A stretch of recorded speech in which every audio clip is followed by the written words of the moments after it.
Hey guys, it's Zach again from Arise Physical Therapy, and today we're going to be covering part 2 in our video series covering golf.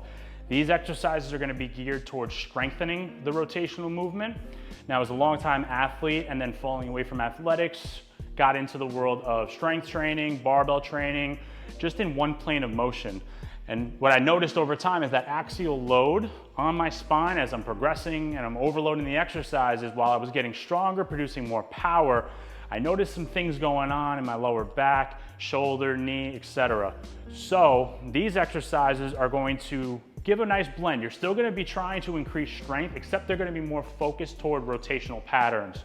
So we're going to start with the open book exercise, which most people know, except we're going to put a little bit of a twist on it. So I got foam roller here. What that's going to allow for my leg to do, for my hip to get to a 90-degree angle, and my leg is just gonna rest here and I'm gonna pretend like it's dead. So from here, I'm gonna start in an open book, reaching with the upper back and loading it with the dumbbell. So now from here, what I'm gonna look to do is press up and press toward the ceiling. Now the focus again is gonna keep the hips and the knee disassociated from the upper body. And what I'm trying to do is pull with my obliques as well as my shoulder blade to get this weight up towards the ceiling. Okay? So that's gonna be the first one.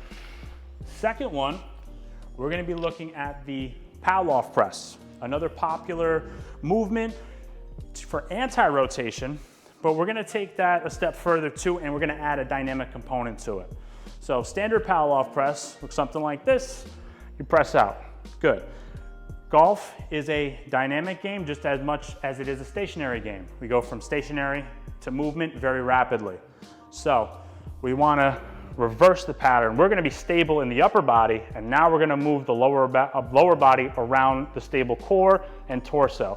So from here, lunging back, lunging back. Now this cable's trying to pull me in, sitting back into the hip, resisting the rotation. This is helping to build my capacity to rotation. The thought process is if I'm able to resist the rotation, then when I incorporate it into functional patterns, my capacity overall will be bigger, which will help limit the amount of discomfort that I'm in following the round.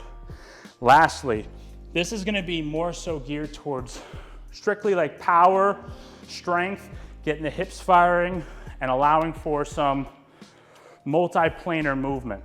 So what do I mean by that? We're gonna start here, hands clasped. We're gonna be in a semi-lunge position, quarter lunge. And what I'm gonna try to do is I'm gonna try to rotate, bring my hands up and put some force into this. So what it looks like is here. So I'm really firing through this hip, get this up, and you should hear the landmine just a little bit.